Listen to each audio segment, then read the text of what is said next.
Bueno, bienvenidas y bienvenidos. Hoy vamos a empezar. Se nos acaba de unir Patricia. Hoy vamos a empezar creo que la semana, el viernes anterior y durante el transcurso de las dos clases, sí, nos ha quedado claro cuál es la diferencia del enfoque desde la expresión artística, escénica y la expresión corporal en concreto que debemos tener cuando somos adultos y en relación a niños y niñas, ¿verdad? Hoy vamos a hablar ya más específicamente sobre el teatro, ¿ya? Cuando hablamos de teatro, hola Ángel, también ya nos llegó Ángel. Espérame, te registro, si no luego me olvido. Buenas tardes, buenas noches. Buenas noches, Pati. Buenas tardes, profe. Todavía me encuentro en la institución y estoy con atención a padres de familia, de manera que sí los estoy escuchando nada más. Ya, perfecto, no te preocupes. Profe, perdón, una pregunta. O sea, este sería el módulo 4, ¿cierto? Exactamente, Ya. exactamente, Samantha. ¿Ya? Entonces, lo que vamos a empezar hablando hoy día es sobre qué es lo que concebimos como teatro. ¿Ya? Yo les había preguntado el primer día que nos encontramos, bueno, el segundo día que nos encontramos, sobre si tenían experiencia, si habían visto teatro, si habían hecho teatro, ¿sí? Y hoy les quiero preguntar sobre todo sobre el teatro, ¿cuál debería ser la diferencia del teatro que nosotros hacemos del teatro para niños y del teatro dentro de un contexto educativo? Son tres perspectivas. ¿No es cierto? El teatro para adultos, teatro para niños y el teatro en un contexto educativo. ¿Qué se imaginan? Vamos a charlar. Recuerden que nosotros hablamos mucho, mucho. Les invito a hablar mucho, mucho. O sea, yo considero digamos, la diferencia está en el fin mismo, ¿no? Porque, digamos, el teatro para adultos, por así decirlo, aunque ahí difiero un poco porque considero que el arte muchas veces, si bien se lo clasifica por edades de acuerdo al contenido, creo que el arte, independientemente si el niño está acompañado o no por un adulto responsable, puede ser visto, ¿no? Digamos. Entonces, pero creo que el, la diferencia está en el fin. Por ejemplo, el teatro educativo, su fin es enseñar o transmitir conocimiento. El teatro para niños es contenido para niños y el teatro para adultos creo que es, voy a decirlo aunque tal vez me crucifiquen por esto, pero es como recreación, digamos, ¿no? Viene de la recreación. Para el espectador, no para quien lo hace. Yo hablo Ah, como espectador porque yo soy espectador, no hago teatro. perfecto. Nos acaba de plantear Fernando una perspectiva desde los contenidos, desde una función educativa y la otra recreativa. ¿Ya? Nos ha dado dos perspectivas, una sobre los contenidos y otra sobre la función del teatro. ¿Quién tiene otras perspectivas o aportes que nos pueda plantear? Daniel. Buenas noches. Yo creo que tanto el teatro para adultos como el teatro para niños puede ser educativo. Creo que no es ajeno en ese sentido. Creo que la diferencia sería el qué se quiere transmitir y el cómo se debe transmitir. O sea, el, la temática que se va a abordar para quizá un teatro para adultos, no, digamos en política, creo que los niños no lo entenderían. Entonces, por ahí sería el qué voy a transmitir diferente, ¿no? Y el cómo también. Cuando hablamos del qué quiero transmitir, hablamos de el contenido al que se refería, ¿no es cierto, Fernando? Sí, justamente. ¿Ya? Pero nos acaba de dar una nueva herramienta, Daniel, que es el cómo transmitir. ¿Ya? Nos acaba de decir que puede ser educativo tanto para niños como para adultos. ¿Ya? Está entre lo recreativo y lo educativo. Son las dos funciones que le acabamos de identificar al teatro. ¿Quién más tiene otra perspectiva, otro aporte? Christopher, por favor.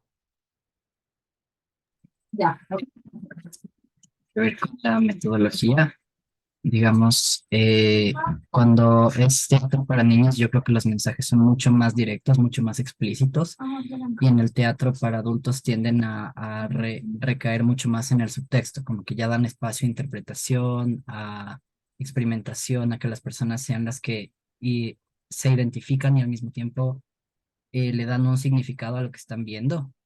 Ujú. Ya.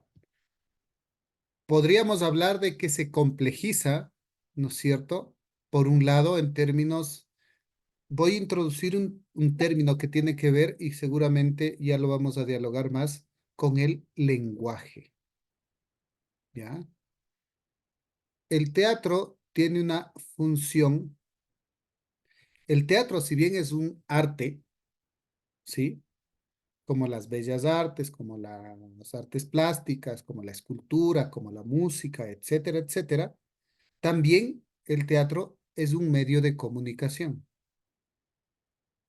Yo hago teatro porque necesito comunicar algo a través de palabras, gesto, movimiento, etcétera, etcétera, a un público determinado. ¿Sí? Entonces también es un medio de comunicación. Hola Jorge, bienvenido.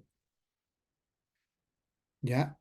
Pero ahí introduzco esto del lenguaje porque Christopher nos ha hablado de que para niños puede ser más directo o para adultos ya tiene un subtexto. En realidad hablamos de la complejidad del lenguaje, ¿ya? Y muchas veces se piensa erróneamente que el teatro para niños y niñas es más fácil que el teatro para adultos. Ya conversaremos de por qué eso no es verdad, ¿sí? Es tanto o más complejo, sí, el teatro para las infancias, porque requiere que yo también conozca un lenguaje que ya no es parte de mi cotidianidad. Los niños y niñas, dependiendo de las etapas de desarrollo, tienen lenguajes específicos. Hoy, de hecho, en el mundo hablamos de teatro para las primeras infancias. Estamos hablando de teatro para niñas y niños de 6 meses a 3 años, ¿ya? Y cuando uno las va a ver, es fantástico porque los niños y niñas las disfrutan maravillosamente. Claro que los adultos nos quedamos con cara de, ¿qué será eso? No entendí nada. Pero ahí eso tiene que ver con la función que le estoy asignando al teatro, ¿ya? Hasta aquí hablo yo. Sigan comentándome más sobre estas tres posibilidades, ¿no? Teatro para adultos, teatro para niños y el teatro en ámbito educativo. ¿Qué más comentamos?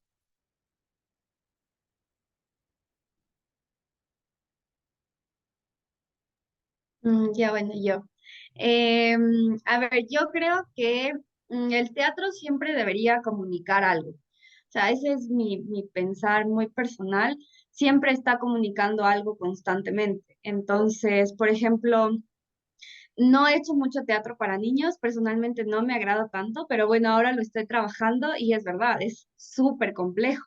Montar una obra con niños es demasiado complejo, porque necesitamos como un nivel de comunicación desde el director hacia el niño. O sea, es una comunicación súper diferente a cuando uno ya está trabajando con actores profesionales, porque ¿cómo traducimos palabras técnicas para poder explicarles a los niños qué es lo que deberían hacer?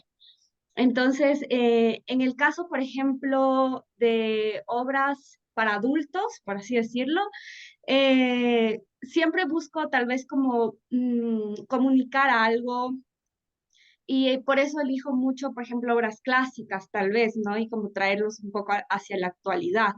Y a Ujú. través del montaje, que las luces y el diseño y todo hable. Pero en el caso de los niños, de por sí ya hay como que obras también que vienen con su propio mensaje, ¿no? Como este mensaje de la solidaridad, la amistad, el compañerismo también. Entonces, tal vez desarrollar la puesta en escena a través, permitiendo que, que toda la puesta gire en torno a ese mensaje, pues ya estaría como que ahí caminando iguales. Ujú. Y en cuestión de teatro educativo, no encuentro una separación. Realmente no soy tan fan de un teatro comercial que divierta sin que lleve algo. O sea, sin que el espectador salga de la escena y diga, me llevo esto, me quedé con esto. Esto que dijo tal personaje se me hace interesante, ¿no? Y como que pasan los días y el público se lleva, aunque sea una palabra que el actor dijo. Ujú. Ya, ahí tú nos acabas de dar un nuevo concepto, ¿sí? Y nos dices, yo les planteé teatro para adultos, teatro para niños y teatro en el ámbito educativo. Y en el caso de Samantha nos acaba de hablar de teatro con niños. ¿Ya? ¿Eso será teatro en el ámbito educativo o será teatro con niños? Ya vamos a hablar de esa pequeña diferencia. Y lo otro, efectivamente, Samantha refuerza la idea de que es un medio de comunicación también, ¿no es cierto? Pero ahí volvemos a la función del teatro. El teatro, como todas las artes, sí, se le asignan varias funciones. Aquí me voy a remitir a lo que se supone fueron los orígenes del teatro, ¿ya? Del teatro, de la danza, de las artes en sí. Y el origen en general se plantea que tiene un origen ritual, místico ritual, ¿sí? Se propone, existe la idea de que los hombres acudimos a la representación, a la danza, por esta necesidad de entender el universo que nos rodea. Como no hay ciencia todavía, como no hay procesos investigativos que nos digan, bueno, llueve porque el agua se evapora y sufre tu proceso de condensación, etcétera, etcétera, como no hay nadie que nos explique eso, entonces lo primero que el hombre hace es asignarle a un hecho mágico, seguramente a cargo de los dioses. Para vincularnos con esos dioses, los seres humanos crean, se representan y buscan conectar con esa espiritualidad que no conocen. Entonces, la primera función del teatro, de esta transformación del ser humano, será místico-religiosa, ¿sí? De allí surgen lo que hoy conocemos como taitas o como chamanes o como brujos, que son esa conexión entre nosotros, comunidad común y corriente, seres humanos comunes y corrientes, y estos seres divinos que nos rodean. Son ese enlace. Hoy, estos seres místicos, ¿no es cierto?, chamanes, los encontramos en las comunidades andinas como eso, como los taitas, como los chamanes, pero también en la religión cristiano-católica es el cura, el sacerdote. Y muchas religiones tienen a los sacerdotes, que son este vínculo entre el ser humano común y corriente y la espiritualidad, ¿ya? Pero eso, desde su origen, digamos, fíjense que se mantiene hasta ahora, ¿no? Si ustedes se fijan en las iglesias, todos han visto las iglesias cristianas católicas. Si se fijan, ¿sí? Tiene la misma disposición que una sala de teatro convencional. ¿Ya? El altar tiene un pequeño altillo que podríamos asemejarlo como un escenario. Tiene las bancas de los feligreses que son muy similares al escenario del público. Y esta misma estructura de actante, ¿no es cierto? El oficiante, que es el que oficia la misa, ¿sí? Podría ser tranquilamente el actante frente a su público. Y es muy similar, si ustedes quieren reconocerla, en las aulas de clase. De hecho, en la PUSE hay algunas aulas, si ustedes las recuerdan, hay algunas aulas que tienen un pequeño altillo. Justo bueno, en varias aulas de la universidad tienes el piso normal y hay un altillo donde está ubicado el escritorio o el lugar para el docente, ¿no? Se le da una cierta relevancia. Fíjense que esta estructura de una persona frente al público se ha mantenido durante siglos. Entonces, esa es la primera función, oficiante, ¿no es cierto? La religiosa, místico-religiosa. Por ahí hablaron de otra función, la recreativa, ¿sí? También se le asigna esta función recreativa al teatro. Divertir, entretener, eh, buscar que la gente se distraiga de las tensiones cotidianas, que se divierta.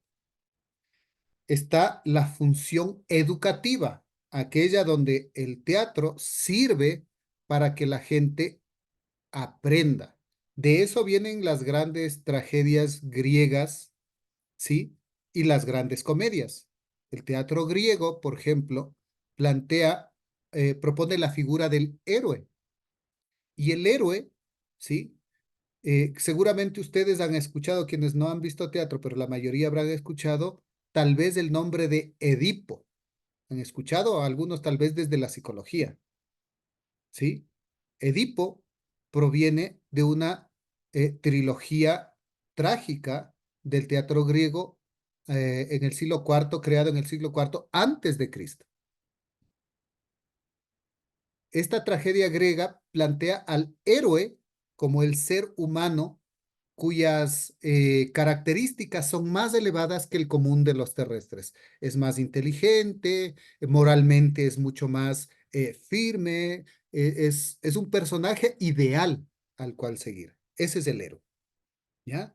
Pero resulta que en las tragedias griegas, por más que el héroe busca satisfacer su necesidad, alcanzar su objetivo, finalmente, por la creencia griega, terminará simplemente cumpliendo su objetivo. Y terminará, en el caso de Edipo, en su tragedia. Edipo finalmente se dará cuenta que ha matado a su padre, se ha casado con su madre y es padre y hermano de sus propios hijos. Termina en tragedia, pero una tragedia que ha estado predestinada por los dioses. Y aquí viene la función educativa del teatro griego. Lo que plantea el teatro griego es que si Edipo, que es un hombre que tiene principios morales, religiosos tan altos, sufre esto, usted, que es un simple mortal, deberá comportarse mejor que Edipo, porque si no, le van a pasar peores cosas. ¿Ya? Fíjese, y era teatro para adultos, ¿no? Bueno, sin la concepción, sin el límite en realidad. Pero también la comedia griega de los mismos siglos plantea al antihéroe, que es un personaje cómico, cuyas características son lo peor del ser humano. Bueno, no lo peor, pero no son tan elevadas, ¿sí? No es heroico, es cobarde, es comelón, es vago, ¿sí? Y este personaje, que es ridículo, la parte ridícula del ser humano, ¿sí? Nunca va a obtener un resultado ideal. Sin embargo, es ridiculizado y pretende enseñar al ser humano que lo ve que es mejor no comportarse como él, porque si no vas a hacer el ridículo. Fíjense, ahí tiene una función pedagógica, ¿ya? Que ha estado y posiblemente estará. Cuando hablamos de función pedagógica en el teatro, no solo hablamos de una función atribuida al teatro para la infancia, sino que puede estar en el contexto de adultos. Se usa mucho, por ejemplo, el teatro donde se enseña, pues, eh, a lavarse bien los dientes, a no ensuciar la ciudad, etcétera. Hay una intención pedagógica en estas formas de hacer teatro. Y voy a hablar de una tercera función, ¿sí? Que es la social y política.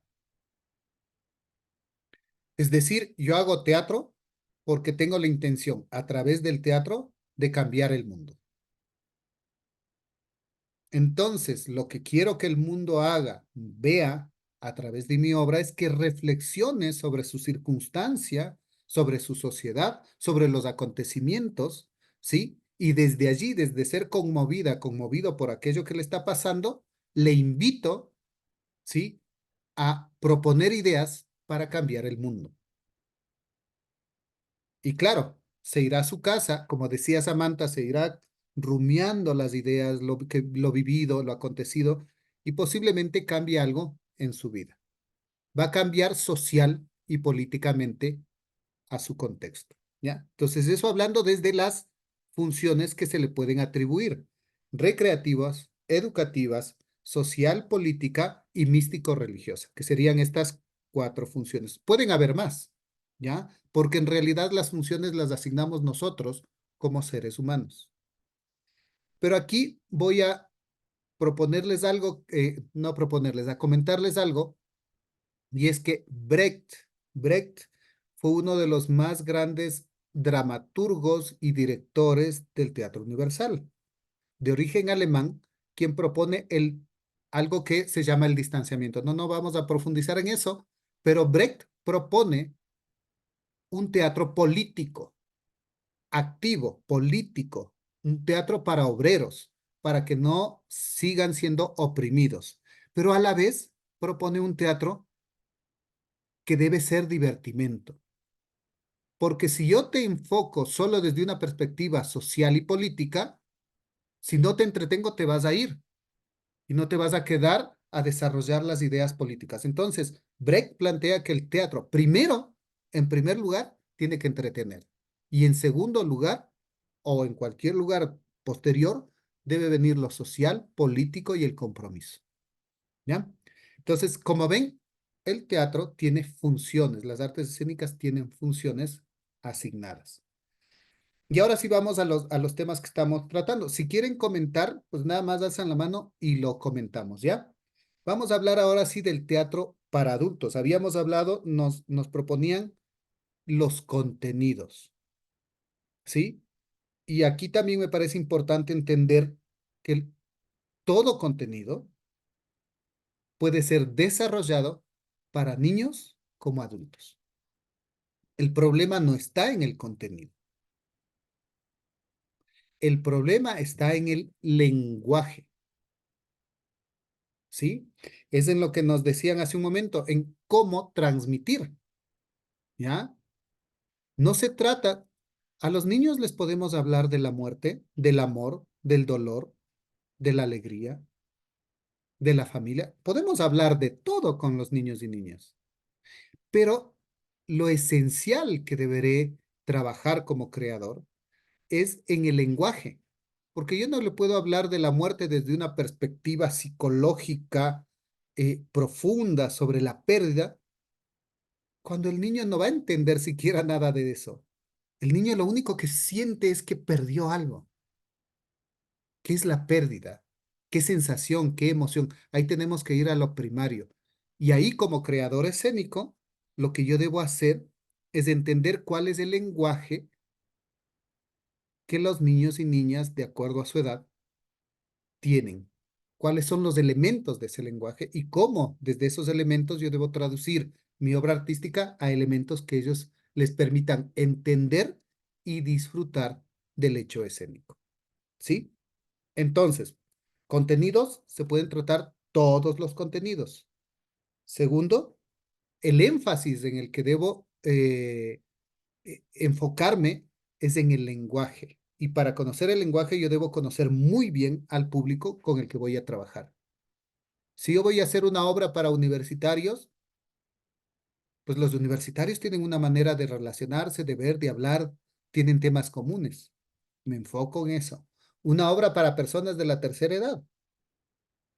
Seguramente la música, los elementos que seleccione, me evocarán, los conectarán, o para niños, ¿ya? Suele ser muy difícil, pero sí hay, por supuesto, obras, ¿sí? Que contienen diferentes lenguajes de manera simultánea y que atrapan la atención tanto de niñas y niños como de jóvenes, de adultos y adultos mayores. Pero sí existen, ¿ya? ¿Estamos hasta ahí? Ahora, vamos al tema de, y aquí es donde ya nos vamos a quedar, el teatro para niños y el teatro con niños.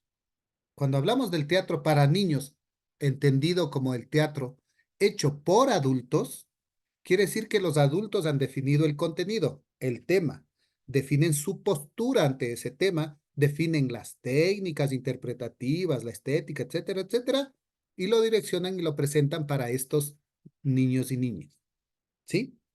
Pero cuando hablo de teatro con niños, Ahí Samantha nos ha dicho, ay, es que tienen que ver el texto, entonces me pongo a pensar en la estética, en las luces de la escenografía. ¿Qué pasa cuando yo hago teatro con niños? ¿Cuál deberá ser el propósito? ¿Cuál deberá ser la función? ¿Mm? Tal vez la expresión, Que expresen, ¿ya? una, una Que se narrativa diviertan. respuesta. Que se diviertan. Lo otro, Jorge, no te escuché porque se nos cruzó. Sí, o sea, yo estoy con una pregunta más bien en torno a todo lo que es el teatro y es sobre el tema de la narrativa. Entonces, si es que la narrativa está, es como algo aparte del lenguaje o está, o se deriva del lenguaje. No se deriva.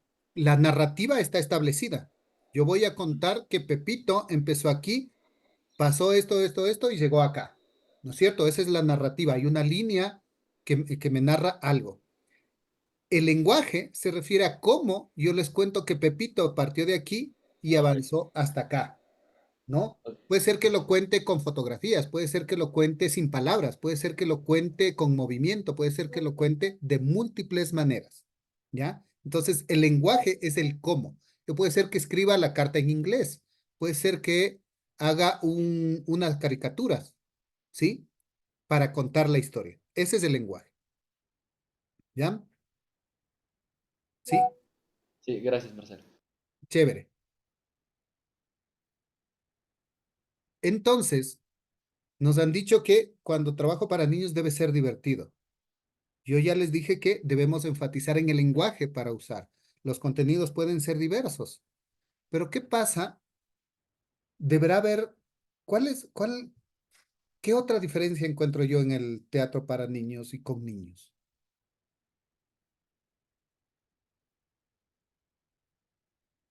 ¿Qué se les ocurre? La cuestión del tiempo, tal vez, Del tiempo, ¿cómo sería?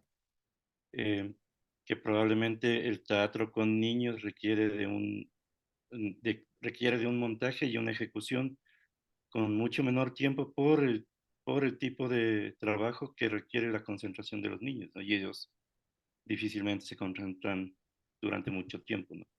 Ujú. Ya hay temas de concentración, de atención de las niñas y niños, ¿no es cierto? Pero hay algo que todavía no surge. Una obra de teatro requiere de mucha técnica y horas de trabajo detrás. Hay actores, actrices, directores, escenógrafos, vestuaristas, luminotécnicos, hay un equipo enorme detrás. Todo este equipo lo que hace durante el proceso de creación, ensaya, busca, propone y efectivamente es un trabajo minucioso de mucho tiempo. Los actores no solo aprenden el texto, sino que este texto tiene una intención, corresponde a acciones, etcétera. ¿Ya? Y dependiendo de las obras, hay obras de teatro en las que los actores se han aprendido detalladamente un movimiento, un texto, una manera de hacer, de decir, y que no va a cambiar de una función a otra. Si yo veo la función número 1 y veo la función número 30, podrán haber pequeñas evoluciones, pero básicamente la obra es la misma. ¿Ya? Porque son los mismos personajes, es el mismo texto. Pero en el caso de los niños, nosotros les podemos decir a los niños, ya vaya, aprendas el texto, para mañana quiero este texto de aquí a acá. ¿Eso será divertido para los chicos?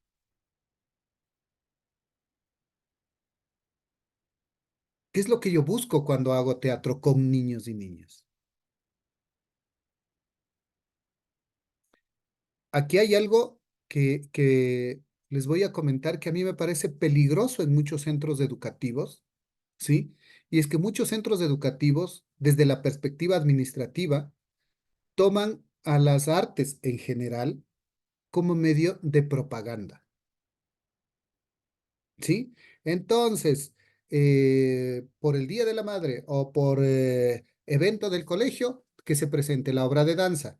Entonces, pues, va a haber algún acontecimiento que toque el grupo de música, pues ahora ya tenemos grupo de rock, que va a haber algún evento X, entonces que hagan las pinturitas los chicos, ¿ya? Pero lo que esa administración lo que está haciendo es recurrir a las artes como medio publicitario, de propaganda. Les está diciendo a los padres, miren, sus hijos hacen arte, ¿sí? Van a estar bien aquí. Pero no calculamos, no somos conscientes del nivel de estrés en el que les colocamos a los niños y niñas que están creando eso. Y si nosotros estamos inmersos en ese proceso, muchas veces quienes empiezan a ser docentes en artes escénicas caen en el error de efectivamente tengo que hacer la obra porque pucha tengo que mantener el trabajo o por cualquier razón, ¿sí? Y le mando pues nada, voy a hacer una obrita y te aprendes este texto y toda la semana los chicos no quieren volver más a saber de teatro, ¿ya? Entonces, el propósito no es hacer obras de teatro. Y ahí volvemos al propósito fundamental. Tampoco es enseñarles, ¿sí? Nada. La perspectiva pedagógica, esta que pretende enseñar, tampoco aplica, sino que es una perspectiva de acompañante al desarrollo integral de niños y niñas, que es lo mismo que habíamos visto en expresión corporal. ¿Se acuerdan? ¿Sí? Entonces, el propósito de las artes y artes escénicas en el ámbito educativo será acompañar a niños y niñas al desarrollo integral de sus capacidades expresivas, el desarrollo de su atención, del el trabajo de comunicación, la interacción, ¿sí? El desarrollo motriz también, el manejo del lenguaje verbal. Entonces, las artes escénicas del teatro aporta eso, pero desde una perspectiva lúdica, ¿ya? Entonces, será más importante para el desarrollo de los niños que los niños sean capaces de jugar desde el juego escénico, ya veremos qué es el juego escénico más tardecito, ¿sí? Antes que hacer la obra, la puesta en escena, porque la puesta en escena es estresante. ¿Sí? Quienes han sido actores, actrices o han vivido procesos de montaje, sabrán que cuando yo ya estoy cerca de estreno, 2 semanas antes, una semana antes, 3 días antes del día del estreno, hay un estrés bárbaro que si no estás preparado para eso, te puede desencajar y te puede poner mal. Y a eso no les podemos exponer a los chicos, porque el propósito no es hacer obras, es desarrollar su atención, su imaginación, su capacidad de relacionarse con los otros, ¿sí? Todo esto a través del juego, ¿sí? Hasta ahí estamos, ¿no es cierto? Entonces es importante que entendamos esta parte porque de lo contrario, y eso siempre nos van a pedir, ojo, ¿m? Va a venir la directora, el director del colegio y nos va a decir, Pablo, mira, yo tengo el Día de la Familia, es una fecha importante, ¿cómo no vas a hacer una obra de teatro? Samantha hizo el año pasado, ¿sí o no, Sammy? Y tienes que hacer una obra de teatro, pues. Y nos ponen como a 40 niños y niñas a hacer una obra de teatro. Entonces ahí, 80, profe. Yo estoy ahorita 80. con 80 en escena.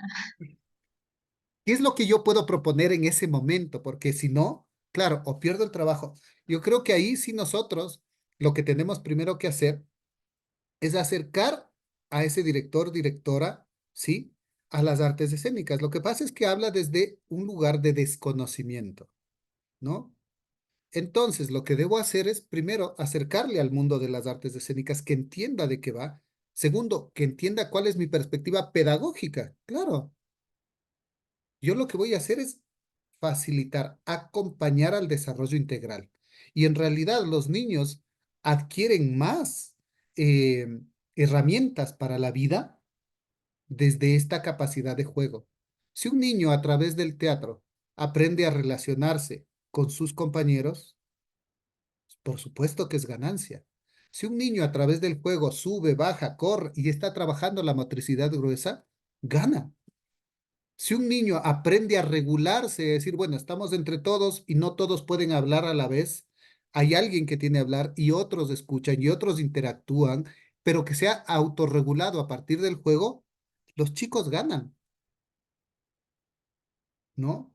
Entonces, mi perspectiva como gente de artes escénicas en el ámbito educativo será esta, la de acompañar procesos de desarrollo integral de niños y niñas, de jóvenes o de adultos. ¿Ya? En el caso de ustedes ya vamos con un discurso distinto, porque ustedes tienen que entender cómo funciona para el ámbito educativo. ¿Mm? ¿Ok? ¿Estamos hasta ahí? Diga, Sami. Profe, yo creo también que, bueno, como que hablando un poquito en este ámbito, claro, todos venimos como de las artes y sufrimos algo en la parte laboral, ¿no? Por ejemplo, yo creo que en el caso nuestro es más como el hecho de que yo sí he tenido personalmente que rechazar muchas propuestas de muchos montajes donde han tenido un presupuesto súper alto para la directora, para los actores y todo, pero que muchas veces como directora me han dicho, mira, necesitamos una obra, no sé, qué sé yo, Chekhov para 2 semanas. Y es como que, y te vamos a pagar tanto, y es como, wow, pero no se puede hacer eso en 2 semanas. O sea, entonces la gente, como usted lo dice, profe, muchas veces habla desde la parte de que no conoce, ¿no? Desde esta parte que piensan que chasqueamos los dedos y la obra ya está montada. Entonces, yo en muchos, muchos, muchos lugares sí ha sido así. O sea, ha sido como, oye, tenemos tanto presupuesto y es mucho dinero, pero queremos que la obra salga en 2 semanas, máximo 3, y con todo y todo. Y es como, eso es imposible. Y claro, tienen como unas 30 personas y eso más, no son actores profesionales. Son actores que tienen que formar en una semana para hacer un montaje en 3 semanas y ya ponerlo a escena. Entonces, lamentablemente, o sea, yo creo que muchos de mis compañeros, obviamente no en teatro, pero hemos sufrido también como esa parte en la parte laboral, ¿no? Como que la gente quiere producto rápido, pero no sabe lo que realmente cuesta elaborar. No sé, tal vez alguien en pintura, qué sé yo, es como un cuadro en 3 días, y es un cuadro gigante, o sea, En ese es sentido, imposible. en ese sentido, yo creo que nosotros lo primero que debemos hacer cuando llegamos a un ámbito laboral, educativo o de diferentes lugares, ¿sí? Es establecer la función que tienen las artes escénicas en ese contexto. Es decir, si a mí me invitan a trabajar en un ámbito educativo para niños, jóvenes, para universitarios, lo que sea, deberé definir con claridad con la persona que me contrata cuál es el objetivo, el propósito para el cual me llaman, ¿sí? Como se habla muchas veces desde el desconocimiento, ¿ya? Entonces yo debo guiar. No deberé simplemente decir no o decir sí, sino indagar y acompañarle, creo yo, a esta persona, ¿ya? A indagar en qué es lo que realmente quiere. Los administrativos, muchas veces, rector, rectora, no es que quieren, no es que quieren simplemente la obra, es porque no ven la otra opción. Ese es el problema. Pero si uno está y le plantea la opción y argumenta del por qué, entonces esta persona va a ser consecuente con sus principios. El mejor servicio educativo brinda un buen desarrollo integral a sus estudiantes. Hace muchos años, muchos, muchos miaus, eh, a mí me llamaron a trabajar en una guardería. Y en esta guardería me propusieron, como dice Samantha, hacer una obra cada cierto tiempo y cada cierto tiempo y cada cierto tiempo. Entonces, cuando me dijeron eso, sí, a mí me provocó mucha ternura porque la directora realmente estaba comprometida con los niños, pero no entendía lo que planteaba. Entonces, lo que hice es tener una conversación muy abierta con ella y le dije, verás, yo no puedo hacer obras de teatro con los niños, pero sí te puedo ofrecer acompañarlos para desarrollar estos procesos de acompañamiento. Y voy a trabajar motricidad, imaginación, interrelación. Esto te ofrezco. Pero al final debe haber una muestra. Y ahí es donde entra la diferencia. La muestra, sí hay muestra, pero no es una obra artística terminada. Es un juego en el cual los niños y niñas pueden desenvolverse. ¿Sí? Cuando el juego escénico está bien llevado y los niños y niñas son capaces de jugar, de entrar a cambios de roles y lo entienden, lo hacen por muchas veces, no hace falta que se aprendan ningún texto, porque se escuchan. s- Todos los niños juegan, por ejemplo, bueno, hoy no sé si tanto, antes, cuando yo era joven, jugábamos mucho a lobos y venados, pero uno entraba tranquilamente al rol y se convencía de que uno era el lobo y el otro se convencía de que era el venado. Los juegos de roles permiten que los niños entren en un rol y desde ahí tienen una perspectiva distinta sobre el mundo. Si yo aplico la misma estrategia a una obra de teatro, ¿sí? Y les invito a los niños y niñas a asumir un rol, obviamente la primera vez ni se van a acordar de la historia. La segunda vez, tal vez un poquito. Y en un proceso largo de mucho juego, los niños y niñas van a entender cuál es el rol de el papá, ¿sí? De el señor que trabaja, ¿sí? De la madre que está atareada con múltiples cosas en la oficina o en casa, etcétera, etcétera. Entonces, si juego desde los roles, los niños primero van a tener una percepción, una comprensión del mundo distinta y la van a asumir desde el juego y serán capaces de jugar una y otra vez. Y ese juego, ¿sí? Puede ser algo tan bien jugado que uno desde afuera podría pensar que estuvo muy bien pensado y que hubo una puesta en escena. Cuando los niños lo único que han hecho es jugar escuchándose de manera ordenada. ¿Ya? Entonces, sí es importante que uno haga este ejercicio de aclaración a quienes nos llaman o nos contratan y por eso vamos a proponerlos. ¿Ya? Vamos a dejar ahí esta parte y vamos a ver, como ven en la plataforma, nosotros tenemos una pequeña parte que se llama breves dramaturgias. Entonces, lo que vamos a hacer es un ejercicio de escritura. Primero vamos a ver, a entrar a ver esta parte. Espérenme un ratito a ver si la pongo. Ay, pero no me deja entrar donde ustedes. A ver, espérenme.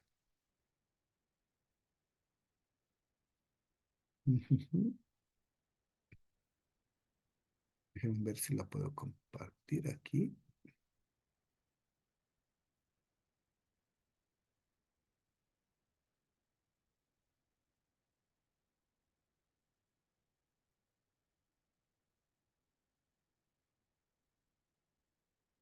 ¿Está abierta toda la pantalla? ¿Se ve?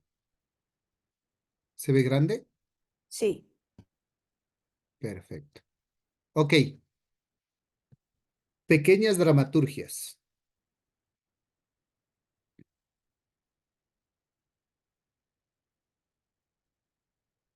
La dramaturgia se refiere al ejercicio de la escritura de la obra teatral que tendrá el propósito final de ser representada al público. Ya, aquí hablamos de teatro de texto. Y cuando hablamos de esta parte de planteamiento del problema o presentación del conflicto, desarrollo del problema o conflicto y desenlace, estamos hablando de una estructura de la obra dramatúrgica.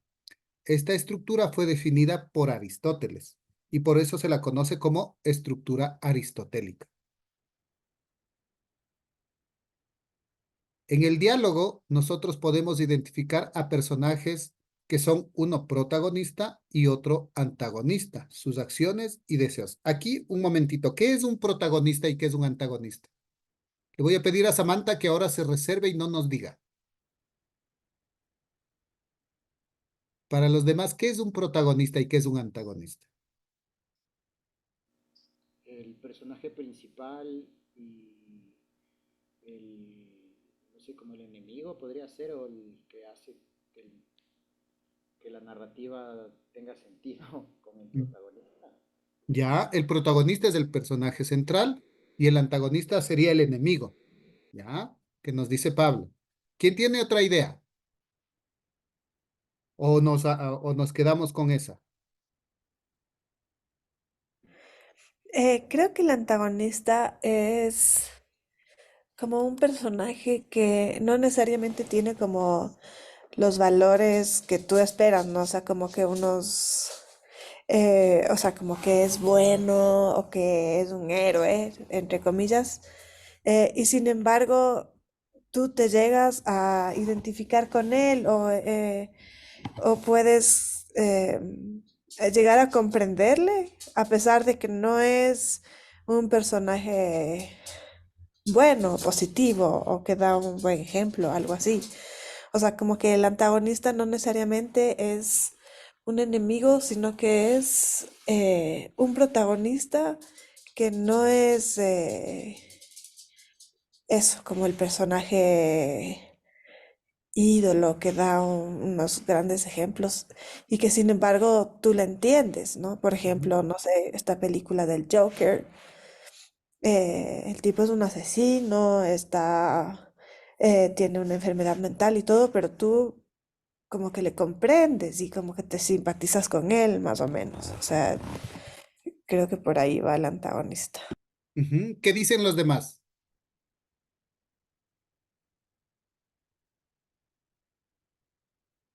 Tal vez el antagonista es aquel que le lleva la contraria al protagonista, es aquel que se opone a lo que está haciendo el protagonista, ¿no? Ah, sí. A ver, creo que ya tenemos como suficientes elementos. Protagonista, sí, el personaje protagónico, antes en el teatro clásico, en el teatro griego, en el teatro isabelino, sí, era este ser ideal, este héroe del que hablamos con características elevadas, ¿no? Moralmente elevado. Pero hoy ya no hablamos de esa imagen. Hoy el protagonista ya no es el héroe, ¿sí? Entonces, ¿cómo podemos hablar de un protagonista y reconocer el mismo concepto en el teatro griego, en el teatro isabelino, en el teatro del siglo XX o ahora? Un protagonista es un personaje cuyo objetivo, cuyo deseo genera, ¿sí? El desarrollo de la obra dramática. Es su deseo, es ese objetivo lo que nos lleva a, a conocerlo como protagonista. Pero además, su deseo lo que va a hacer es cambiar las circunstancias que lo rodean. Ese es un elemento esencial, ¿sí? El protagonista, por su deseo, pretende cambiar las circunstancias. Y eso lo podemos ver en Edipo, en Romeo y Julieta, perdón, lo podemos ver en el Joker. ¿Quieren o no quieren cambiar las circunstancias? Desde allí, el protagonista no es ni bueno ni malo. Solo es un personaje que quiere algo, que necesita algo por cuestión de vida o muerte, ¿sí? Y ese deseo le va a hacer cambiar las circunstancias. Por lo tanto, el antagonista es una fuerza opositora.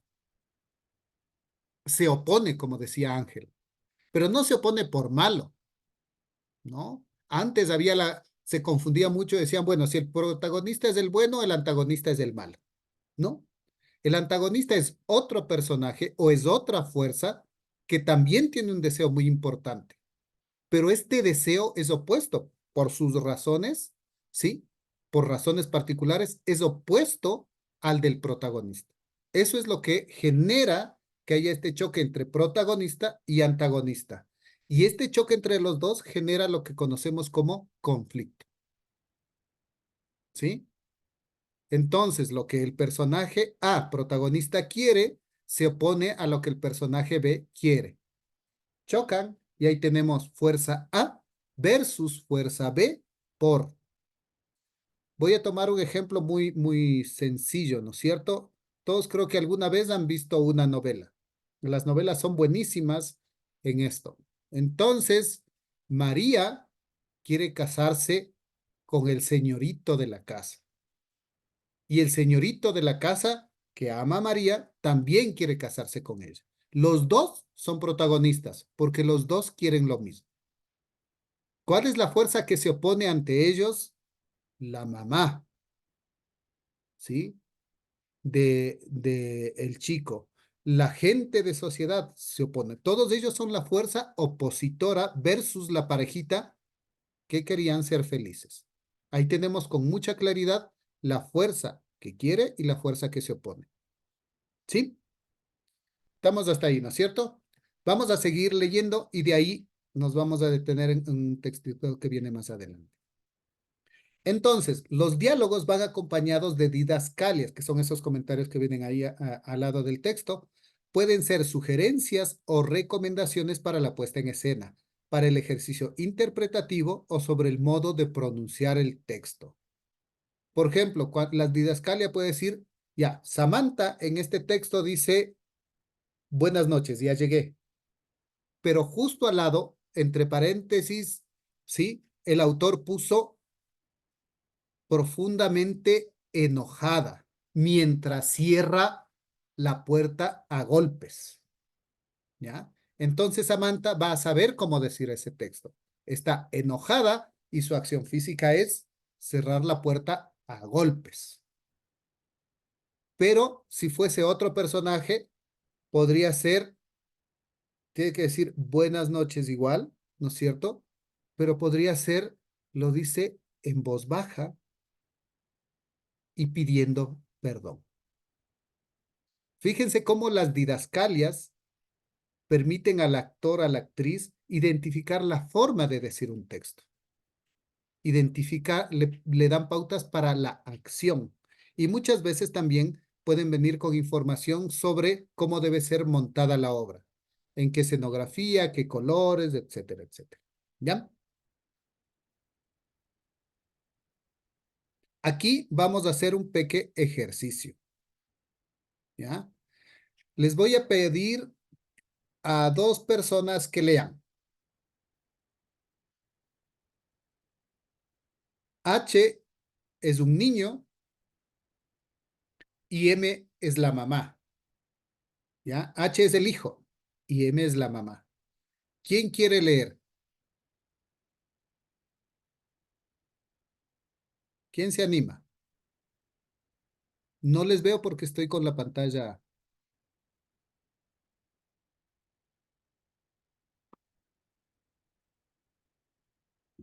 Yo me animo. Ya, muy bien, Martina, 1. Y yo también podría hacerlo. Ya, Jorge, entonces lea H, el hijo, y Martina, M, la mamá. Ya que eres la mamá. Ah, ya, puede ser igual. No, él empieza. Ya, Mami, Por favor, no vendrás a molestar. pero mami, Es que parece que nadie en esta casa valora mi trabajo. mami. Que la ropa, que ya el almuerzo, que ayúdame con las tareas de la escuela. Estoy harta. Mami, ¿Qué? sacando de sus manos de atrás para entregarle una rosa, solo quería decirte que te quiero. Perdón si te molesté. la madre se arrodilla, mira a los ojos a su hijo y lo abraza. ¿Ya? Este es un texto cortito. Gracias, chicos.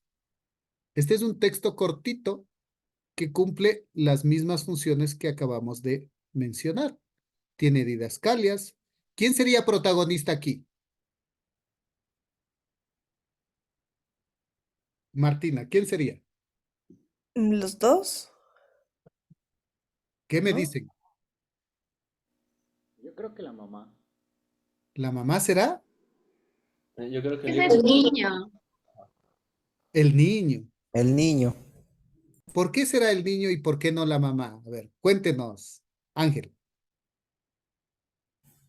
El niño desde un inicio tiene la intención de acercarse a su madre para entregarle en este caso la rosa, ¿no? Mientras que la madre está pensando en lo suyo, ¿no? O sea, se opone básicamente, ella no quiere que le moleste. En cambio, el niño tiene la intención de compartir con su madre. ¿Ya? ¿Se acuerdan lo que les decía hace un momento? El protagonista pretende cambiar las circunstancias. En este caso, el hijo efectivamente pretende cambiar las circunstancias. Mamá está agobiada, está estresada, está protestando por todo, ya no aguanta más, bla, bla, bla, bla, bla, bla. Y el niño quiere cambiarle eso. Entonces la madre se opone al niño no porque sea mala ni nada, sino porque está agotada, cansada de que nadie la considere, de que nadie la escuche. Finalmente, ¿quién gana esta pelea? Es como una pelea. ¿Quién gana la pelea? El niño. El niño. Es decir, este pequeño niño logra su propósito. El protagonista ha ganado. Y gana no, no provocando la pérdida de antagonista, sino que en realidad en este ganan los dos, ¿no es cierto? Solo que la madre estaba tan estresada que no se daba cuenta. ¿Ya?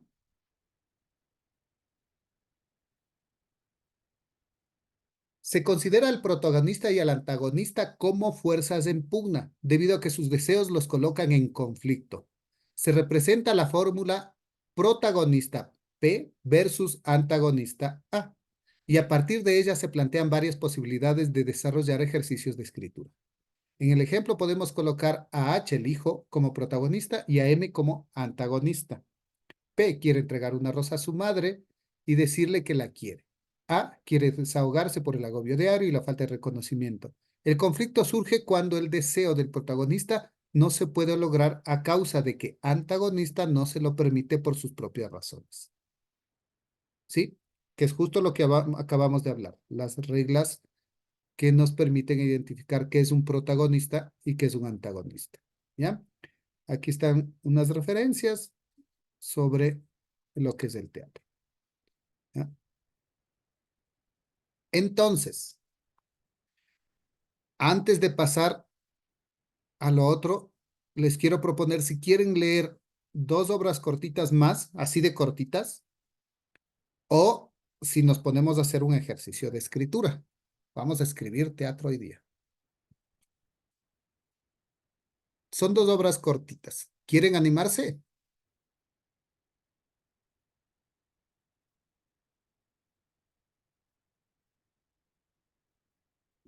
Si quieren.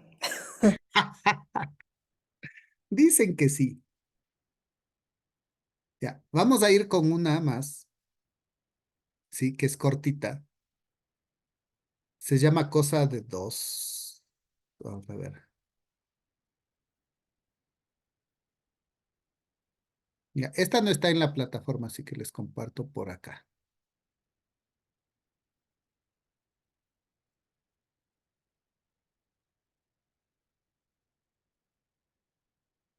Eso. Ok. Aquí igual es una niña y su mamá.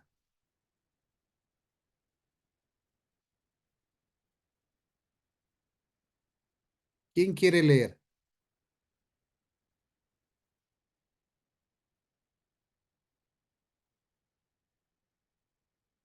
Necesitamos dos voluntarios más.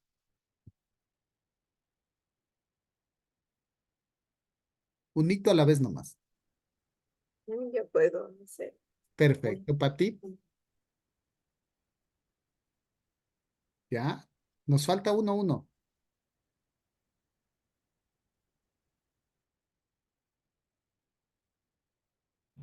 Yo voy. Ya, Esteban. Perfecto. Ya. ¿Quién quiere leer a la niña y quién a la mamá? Pati, sí, La de mamá. Santi. ¿Tú la mamá? Sí. Ok, Ya, yo sé. perfecto. Puede ser niño. Está bien. Ah, ok. Cosa de dos. Cuando quieran. Mami, Mi amor, ¿me puedes comprar un globo? un globo. Sí, ¿De qué color? de uno que aleje los miedos. ¿Y de qué tienes temor? Tengo miedo de los vientos cuando soplan muy fuerte porque me borran su rostro, porque me borran su olor. Ah, para eso querías el globo. Pues sí, en el globo sin miedos quiero subirme yo para llegar hasta el cielo y buscar su calor. Quiero una espada de fuego que corte las ataduras, que impiden que sus caricias te alegren el corazón. Pero mi amor, mi niño chiquito, mi dulce melocotón, lo que al cielo se ha ido, no tiene devolución. ¿Es por el viento? No, ¿Es porque no nos quiere? no, ¿Será que nos olvidó? no. Entonces dime, mamita, ¿por qué él nunca volvió?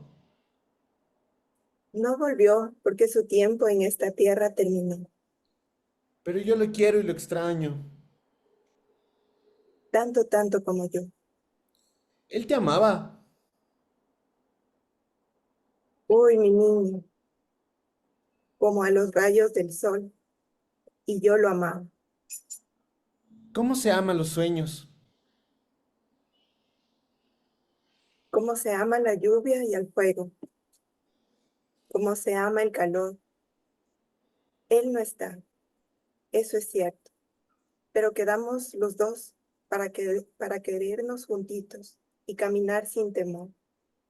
El amor que él me tenía y el que le tenía yo retoñó en tu sonrisa, que es brillante como el sol, que ilumina mi vida y porque vivo yo y por la que vivo yo. Entonces yo me quedo contigo. Y a él, Le llevaré en mi corazón. Fin.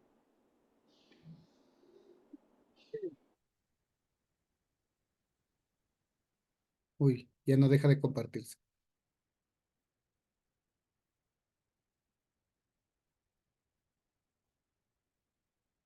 Esperen un momentito que se me atascó todo.